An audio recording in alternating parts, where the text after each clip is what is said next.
সন্তান নেয়ার জন্য সহবাসের নিয়মগুলো কি কি? কোন অবস্থানে সহবাস করতে হবে? সহবাস করার পরে কি নির্দিষ্ট ভঙ্গিতে শুয়ে থাকতে হবে? ঘন ঘন বীর্যপাত করলে কি পুরুষের প্রজনন ক্ষমতা কমে যায়? এমন অনেকগুলো প্রশ্ন আপনাদের কাছ থেকে এসেছে। এই ভিডিওতে বিষয়গুলো সহজ করে বোঝাবো, একদম হাতে কলমে দেখিয়ে দিচ্ছি। এইটা হচ্ছে একজন নারীর কোমরের অংশের মডেল। এই দুটো হচ্ছে কোমরের হাড্ডি আর এইটা হচ্ছে মেরুদণ্ড। আমরা নিচে চলে যাই। এই ওপরের ছোট্ট ছিদ্রটা দেখতে পাচ্ছেন, এটা হচ্ছে প্রস্রাবের রাস্তা, এদিক দিয়ে প্রস্রাব বের হয়। তার নিচে এই যে এই ছিদ্রটা দেখতে পাচ্ছেন, এইটা হচ্ছে যোনিপথের ছিদ্র। এখান দিয়ে মাসিকের রক্ত বের হয়, প্রসবের সময় এই রাস্তা দিয়ে বাচ্চা বের হয় এবং সহবাসের সময় এই রাস্তাতেই বীর্যপাত হয়। আর নিচে যেটা দেখতে পাচ্ছেন এটা হচ্ছে বায়ুপথ, এখান দিয়ে মল বের হয়। এখন আমরা চলে আসি ভেতরে কি আছে। সবচেয়ে উপরের ছিদ্রটা ছিল প্রস্রাবের রাস্তা। তাই আমাদের প্রস্রাবের রাস্তার পেছনে আছে মূত্রথলি। এখানে প্রস্রাব জমা থাকে, তারপর প্রস্রাবের রাস্তা দিয়ে বের হয়ে যায়। এখন আমরা আসবো যোনিপথের রাস্তার পেছনে কি থাকে। সন্তান ধারণ বোঝার জন্য এটাই সবচেয়ে গুরুত্বপূর্ণ। যোনিপথের পেছনে থাকে এই জিনিসটা, আস্তে আস্তে বোঝাই। এই যে দেখছেন ছিদ্রটা, এটাই হচ্ছে যোনিপথের ছিদ্র। এদিক দিয়ে রক্ত বের হয়, এদিক দিয়ে বীর্যপাত হয়, আবার এই রাস্তা দিয়ে বাচ্চা প্রসব হয়। তো এইখানে হচ্ছে আমাদের বীর্যপাতটা হয়। বীর্যপাত হওয়ার পরে শুক্রাণু এইখান থেকে চলে যায় জরায়ুতে। জরায়ুটা হচ্ছে এই জিনিসটা, এই যে এইটা হচ্ছে আমাদের জরায়ু। ভেতর থেকে কিরকম দেখা যায়, ভেতর থেকে এরকম দেখা যায়। আমি আরেকটা ভালো মডেলে এই যোনিপথ এবং জরায়ুটা দেখাচ্ছি।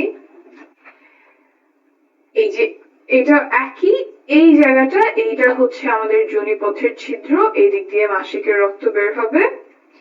ভেতর থেকে যদি আসি তাহলে এই যে এইখানে আমার যোনিপথের ছিদ্র, এইটা হচ্ছে যোনিপথ, আর এই যে এইটা হচ্ছে আমাদের জরায়ু। সহবাসের সময় এই জায়গাটাতে বীর্যপাত হয়। এইখান থেকে শুক্রাণু জরায়ুর মুখ এই পর্যন্ত পৌঁছাতে লাগে মাত্র কয়েক সেকেন্ড। এখন অনেকে আমাকে প্রশ্ন করেন যে সহবাসের পরে কতক্ষণ চিৎ হয়ে শুয়ে থাকতে হবে, পা উঁচু করে কতক্ষণ রাখতে হবে, কোমরের নিচে কয়টা বালিশ দিতে হবে, বা শুনেছি অমুক অবস্থানে সহবাস করতে হবে কিন্তু ওই অবস্থানটা আমার কষ্টদায়ক হয়।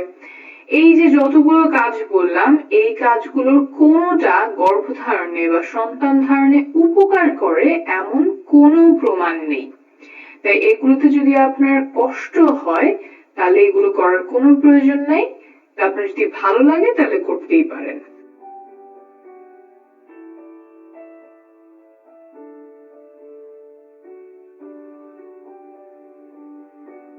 তবে একটা কাজ আছে যেটা করলে গর্ভধারণে বা সন্তান ধারণে অনেক উপকার হয়, এটা প্রমাণিত।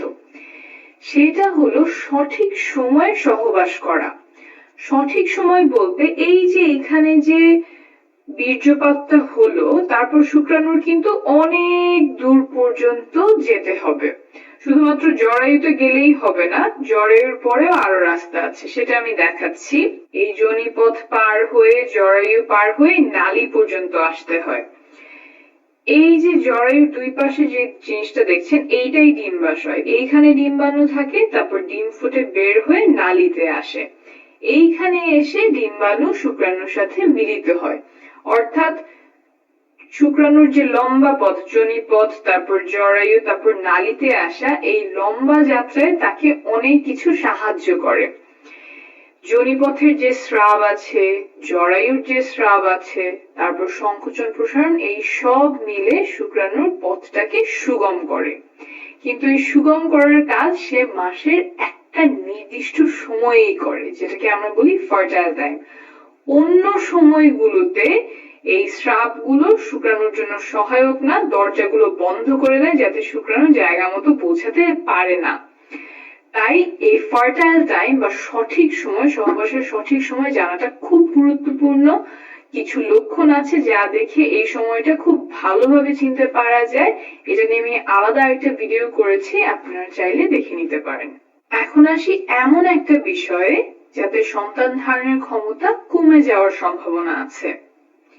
সহবাসের সময় অনেকে পিচ্ছিল করার জন্য মুখের থুতু ব্যবহার করেন, আবার কেউ কেউ লুব্রিকেন্ট ব্যবহার করেন।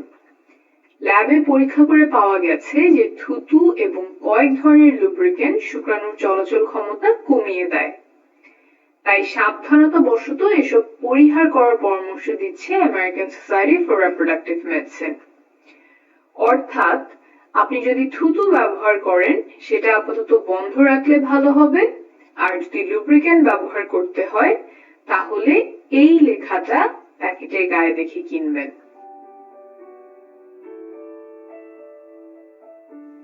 এসব ব্যবহার করলে যে গর্ভধারণের সম্ভাবনা বেড়ে যাবে তা কিন্তু নয়, বরং প্রয়োজন হলে ব্যবহার করতে পারেন।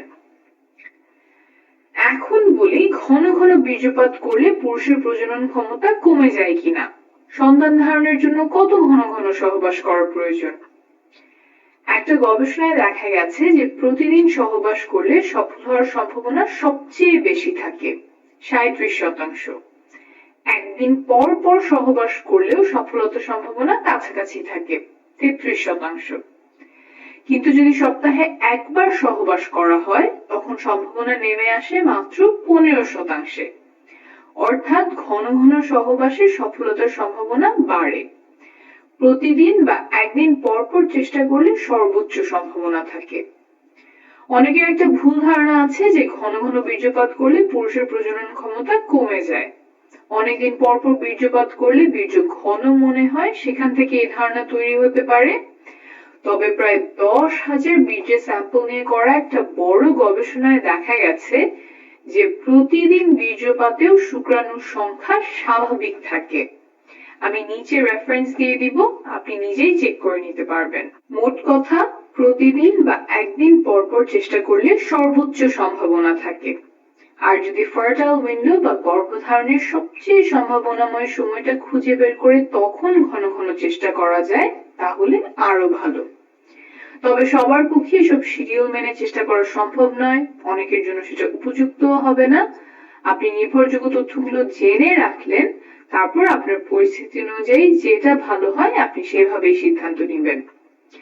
আপনি যখন বাচ্চা নেওয়ার চেষ্টা করছেন তখন মা ও শিশুর সুস্বাস্থ্যের জন্য কিছু নিয়ম মানা আবশ্যক, যেমন ফলিক অ্যাসিড খাওয়া, যাতে করে বাচ্চার ব্রেন আর মেরুদণ্ডে জন্মগত ত্রুটি হওয়ার ঝুঁকি কমে যায়।